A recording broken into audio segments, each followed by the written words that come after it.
domingo para mais uma palestra, mais uma manhã de estudo. Nós vamos estudar com o João Maceió o Evangelho segundo o Espiritismo, capítulo 24, não ponhais a candeia debaixo do alqueire, coragem da fé, questões 13 a 16. Nós vamos ler como preparo do ambiente do livro Vinha de Luz, pelo Espírito Emmanuel, Abre a Porta, lição de número 11. E havendo dito isto, assoprou sobre eles e disse-lhes: recebei o Espírito Santo. Isso está anotado em João 20 e 22. Profundamente expressivas as palavras de Jesus aos discípulos nas primeiras manifestações depois do Calvário. Comparecendo à reunião dos companheiros, espalha sobre eles o seu espírito de amor e vida, exclamando: recebei o Espírito Santo.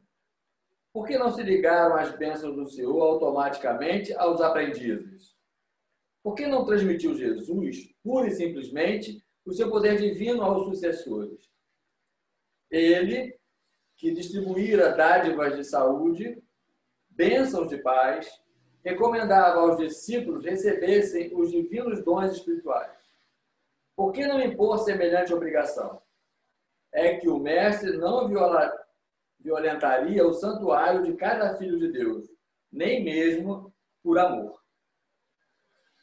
Cada espírito guarda seu próprio tesouro e abrirá suas portas sagradas à comunhão com o Eterno Pai. O Criador oferece a semente, o sol e a chuva, o clima e o campo, a defesa e o adubo, o cuidado dos lavradores e a bênção das estações. Mas a semente terá que germinar por si mesma, elevando-se para a luz solar. O homem recebe igualmente o sol da providência e a chuva de dádivas, as facilidades da cooperação e o campo da oportunidade, a defesa do amor e o adubo do sofrimento, o carinho dos mensageiros de Jesus e a bênção das exigências diversas. Todavia, somos constrangidos a romper por nós mesmos os envoltórios inferiores, elevando-nos para a luz divina. As aspirações e os desígnios do Mestre permanecem à volta de nossa alma, sugerindo modificações úteis, induzindo-nos à legítima compreensão da vida, iluminando-nos através da consciência superior. Entretanto, está em nós abrir-lhes ou não a porta interna. Cessemos, pois, a guerra de nossas criações inferiores do passado. Entreguemos-nos cada dia às realizações novas de Deus, instituídas a nosso favor, perseverando em receber no caminho os dons da renovação constante em Cristo para a vida eterna. E assim, meus irmãos, vamos fechar os nossos olhos para, elevando o nosso pensamento a Deus, agradecermos essa oportunidade bendita em nossas vidas, de estarmos aqui para conversarmos um pouco mais sobre o Evangelho segundo o Espiritismo, que tem iluminado os nossos pensamentos, as nossas palavras, os nossos ações. Envolve-nos o Senhor Jesus e, particularmente, especialmente, nosso irmão João Maceió, para a luz da palavra, para que ele possa ser fidedigno dos teus ensinamentos contidos nessa obra. Envolve a todos nós em sabedoria, para que possamos assimilar esse conhecimento que há de nos enriquecer e promover a nossa transformação tão desejada, a tirar o homem velho e colocar o homem novo em nós. Obrigado, Senhor, por mais essa oportunidade. Abençoe esse nosso propósito de transformação. Fica conosco, os bons amigos espirituais, que sempre nos auxiliam nessa hora. E que nós possamos tirar o melhor proveito desse encontro fraterno. Que assim seja, graças a Deus. Com a palavra, João Maceió. Boa noite. Bom dia. Que a paz de Deus continue com todos nós, por toda a nossa vida, como sempre. Nós estamos muito felizes, estamos mantendo esse contato. Bom dia. Um dia cheio de felicidade.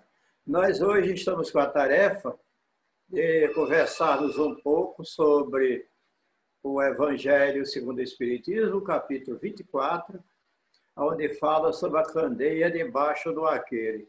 E o nosso título de hoje é Coragem da Fé, que está no item 13 do Evangelho, nesse capítulo.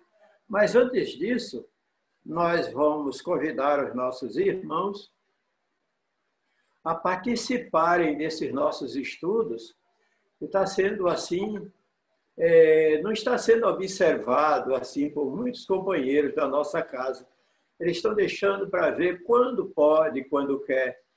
Nós devemos valorizar mais essas gravações, esse estudo, esse esforço que está sendo feito para passar essas mensagens através do celular, através do computador. É um convite amigo. É preciso que a gente esteja atentos à nossa fé, porque nós, espíritas, precisamos, acima de tudo, trabalhar o nosso sentimento para a fidelidade doutrinária, né? E a fidelidade doutrinária é de grande importância e a gente se considerar cristão. Às vezes as pessoas fazem indagação e perguntam: como é que a gente lê o Evangelho? Aí eu falo: tome como personagem, como discípulo de Jesus, você que está sendo o monitor desse ensinamento. Você que está estudando, você que está ouvindo, receba a lição como se fosse você o discípulo, como nós realmente devemos ser esse discípulo de Jesus. Eu convido a todos que esses estudos estão sendo feitos. Muitos irmãos estão deixando para ver quando pode e quando quer. A espiritualidade nos manda recado, como a nossos estudos, através das comunicações que recebemos, que tudo que nós estamos fazendo através de nossas orações, desses estudos, a mensagem vai direta aos nossos objetivos. Quando a gente deixa de unir forças, a gente enfraquece o nosso trabalho. No livro dos Médiuns fala sobre essa importância, na questão 331 do livro dos Médiuns, que devemos unir os nossos pensamentos, perseverar a nossa fé, irmanar os nossos sentimentos, que uma vara é fácil de quebrar, mas um fecho de vara é muito difícil. Então, eu convido a todos os irmãos para essa nossa tarefa santificante. Não procure dar atenção quando quiser, quando tiver tempo, quando for possível. Não.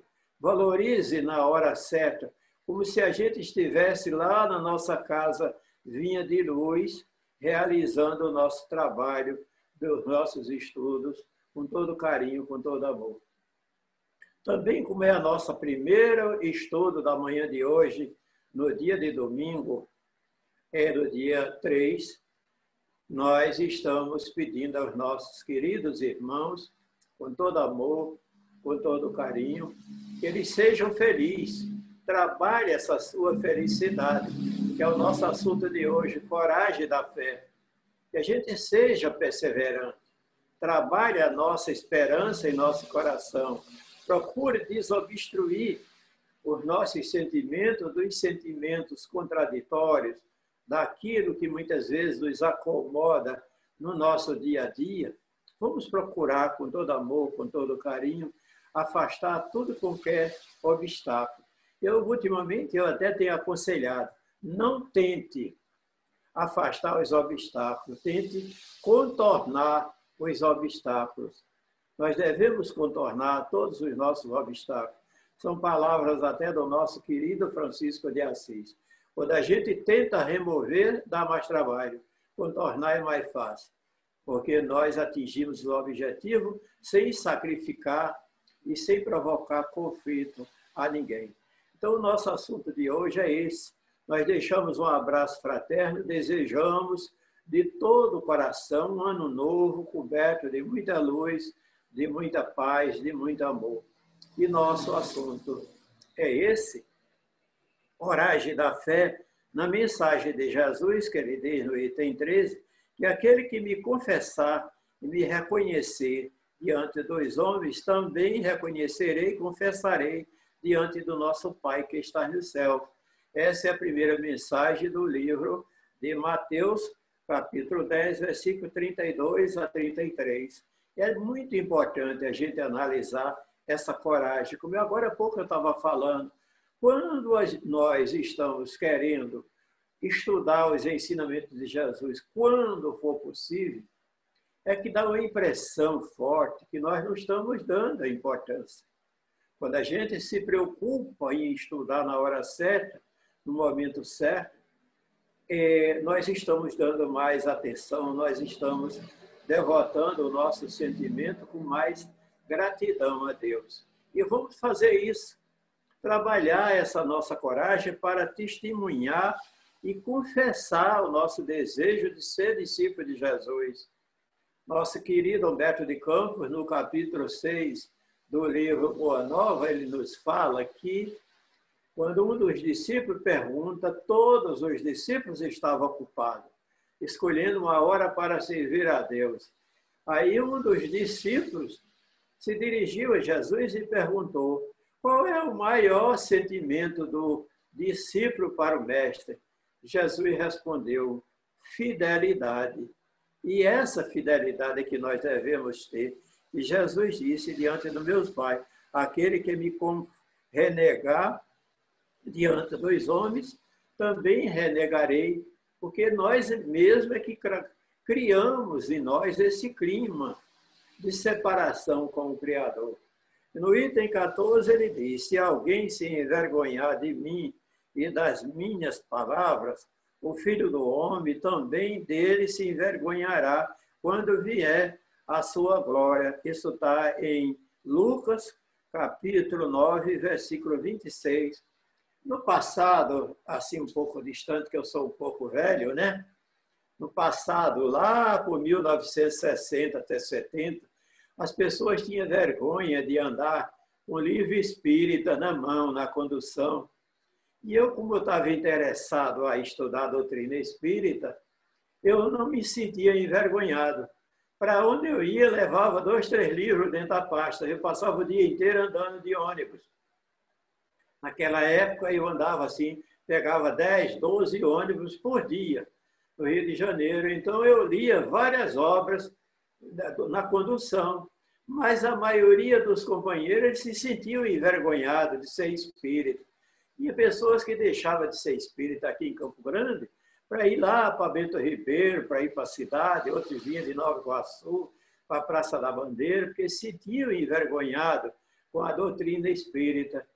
Se ser espírita é ser cristão, como é que nós vamos demonstrar que somos cristãos se estamos nos envergonhados com os ensinamentos do Cristo? Então, nós devemos levar os ensinamentos do Cristo às claras. Aonde eu estou conversando, eu não tenho nenhum acanhamento de falar sobre os ensinamentos do Evangelho. Há poucos dias, uma pessoa estava conversando sobre esse assunto e eu falei: nós não devemos nos envergonhar com a nossa querida Mãe Santíssima, porque tem muita gente que subestima Maria, e eu não. Porque o próprio Jesus disse que se conhece a árvore pelo fruto. Se Jesus foi esse fruto divino, representante da justiça divina aqui na terra, representante do nosso Pai Celestial, Maria é a árvore que produziu esse fruto. Nós não podemos negar de maneira nenhuma. Então, essa mensagem aqui do item 14, ela está nos convidando a não nos envergonhar, porque ter fé, cultivar um sentimento nosso para todos os objetivos. A fé não é só religiosa, é a fé comum, aquela que guia os nossos passos na direção da vida. Nós, quando estamos fazendo um projeto, quando nós estamos trabalhando pela nossa evolução, nós estamos cultivando a nossa fé. Muitas vezes, um patrimônio, uma casa que a gente quer, a intenção. Quando o engenheiro projetou o canal de Suez, ele tinha 14 anos de idade.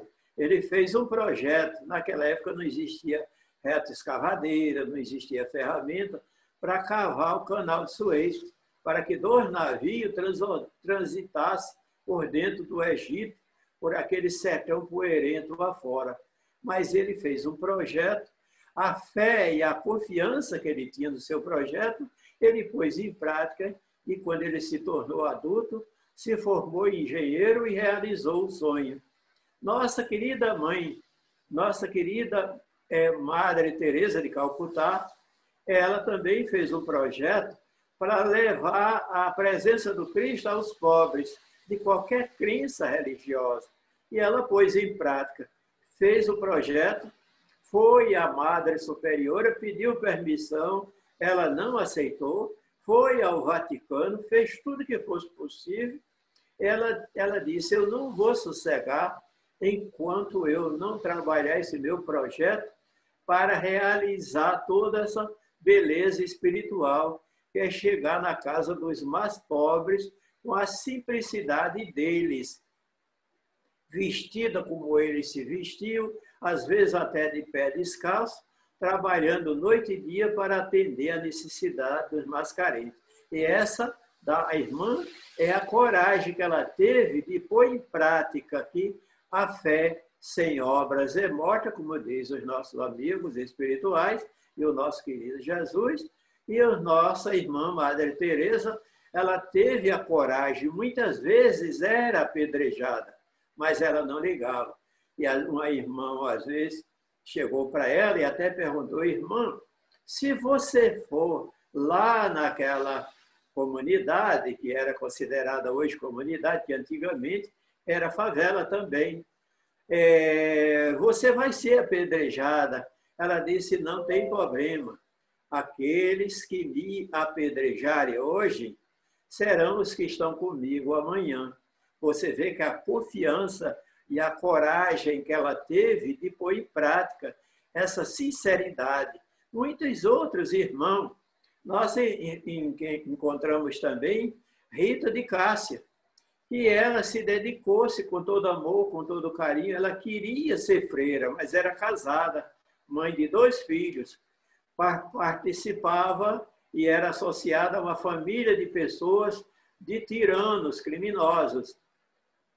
Quando ela ficou sem o marido e seus 2 filhos, ela procurou o convento, mas ela disse, eu tenho confiança em Deus que um dia eles vão me aceitar. Você vê que isso foi a coragem que ela teve. Foi à porta do convento, com uma sacola cheia de resto de comida que achou na rua, e a irmã do convento renegou, deixou de dar a devida atenção como a filha de Deus, como todos nós somos. Mas ela disse, Rita, nós não te aceitamos. Aqui não tem espaço para você. Você vai continuar sofrendo, passando por essa dificuldade. Ela disse, não tem problema. Eu vou para debaixo dos viadutos e aproveitarei o resto de comida e vou manter a minha dignidade. E ela foi. Fez uma oração e se deitou-se. Quando foi de noite, ela foi materializada dentro do jardim do convento. E a freira ficou parada, mas não teve outra alternativa. Eu até me emociono. Não teve outra alternativa se não fosse aceitar a Rita de Cássia no convento e ela ingressar nos trabalhos religiosos. Então, nós, espíritas, devemos também trabalhar o nosso sentimento para cultivar essa fé sem medo, ter coragem de encarar. No item 15 diz, coragem das opiniões próprias, como eu estou falando agora, o exemplo de Rita de Cássia. Vianney, ele tinha a vontade de servir a Deus, era um caipira. Eu vou tomar como comparação até com Mazzaropi, Jacatatu. Vianney era de uma simplicidade que nem a língua da França ele sabia. Ele falava um dialeto. E ele, um dia, conversando com um padre, ele falou com o padre que o sonho dele era servir a Deus. A gente vê a coragem. Ele era feio, não gostava de tomar banho, né? Era uma dificuldade para ele ingressar nos trabalhos. Podia ele até afastar os fiéis da igreja, se ele fosse aceito. Mas ele partiu para a luta, com perseverança, com coragem. E ele pediu ao padre que lhe devotasse toda a atenção. Ele disse, Vianney, João, você é muito difícil você chegar onde você quer, porque nem francês você sabe. E tudo que nós vamos aprender para você se formar em sacerdote é em latim. E você vai ter que mudar, você vai ter que aprender francês, depois transformar o francês em latim. Ele disse, eu vou lutar. E lutou e se formou-se. Quando se formou, ele apresentou-se ao bispo da cidade.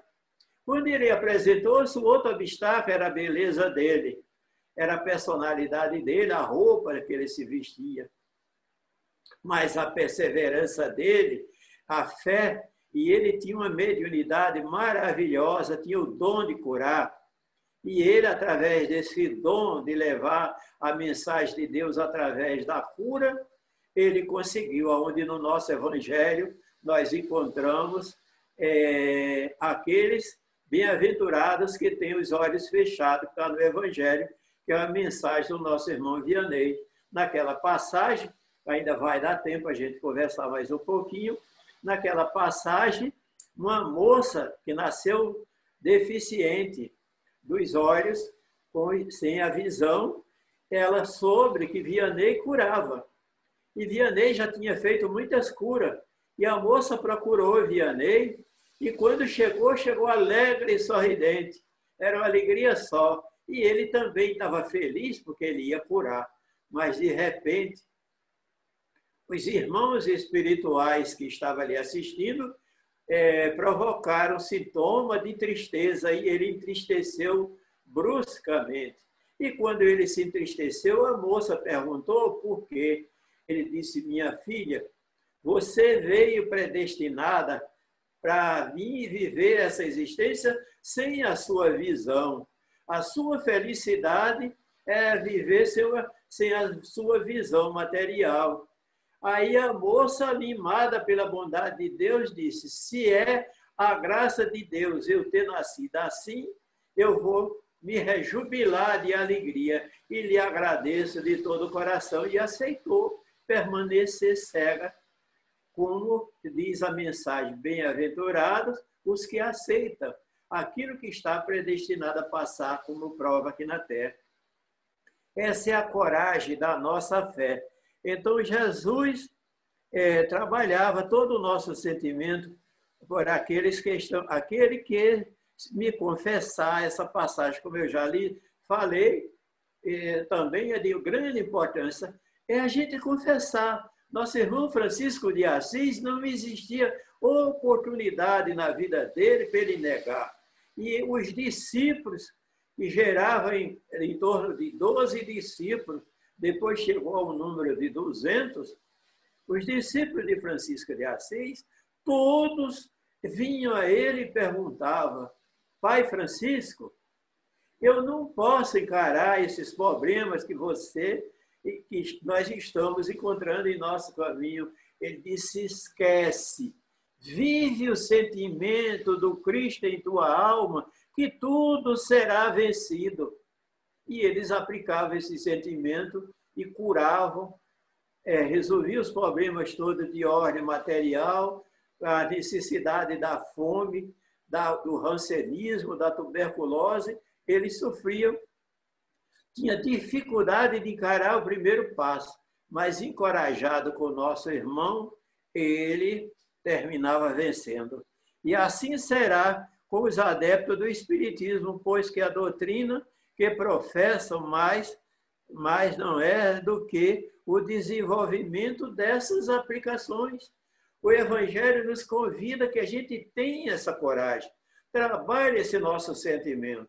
Nós estamos encontrando agora, nessa pandemia, pessoas que estão envolvidas com a tarefa espiritual, mas estão com medo de aparecer no centro. Eu tenho realizado, estou usando o termo eu, tenho realizado com a minha companheira, todo dia em minha casa, oração para ajudar, no horário de 8 horas da manhã e de 8 às 9 horas da noite, todos os dias. Quem chega à minha casa eu atendo, dou atenção com todo carinho. O que estiver predestinado para a minha vida, dentro das leis de Deus, eu estou aqui com o coração aberto de gratidão a Deus. E aqui diz, também ele se dirige às palavras do Cristo. Eles semeiam na terra o que colherão. Todos nós estamos semeando agora aquilo que vamos colher.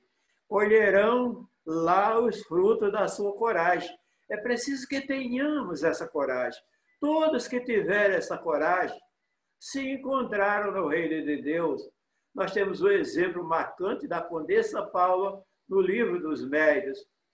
Quando ela chega no mundo espiritual, ela na terra foi rica, mas nunca deu importância à riqueza nem à fidalguia. Ela trabalhou pelos bens, por todos os necessitados. Quando ela chegou no mundo espiritual, foi festejada com tapete forrando o chão para ela passar. E as laterais do templo onde ela chegou, todo rodeado de flores, para contemplar a sua beleza espiritual. Assim somos nós. Nesse momento que nós estamos passando, vamos abrir o nosso coração para Deus. Vamos trabalhar, sair da nossa toca. Vamos sair de detrás da parede. Vamos abrir as portas do nosso coração para o bem. Devotar toda essa beleza, todo esse carinho que está dentro de cada um de nós.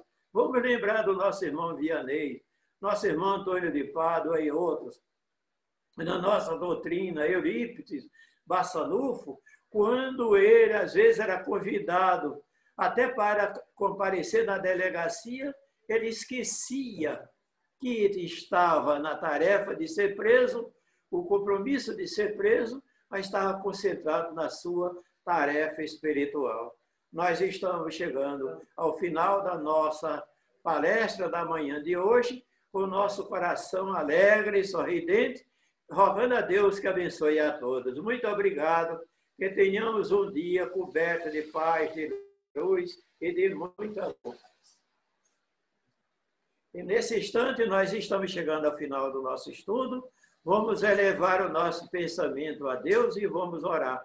Senhor, de todo o coração, de toda a nossa alma, estamos aqui mais uma vez agradecendo e te pedindo que essa luz que está nessa hora iluminando as nossas almas, iluminai a todos da humanidade, nos leitos dos hospitais, nas casas de saúde, nos hospícios, nos ambulatórios, em todos os recantos, nos abrigos de pessoas idosas, nos orfanatos, por todos os recantos, que a bondade de Deus esteja nessa hora iluminando a todos.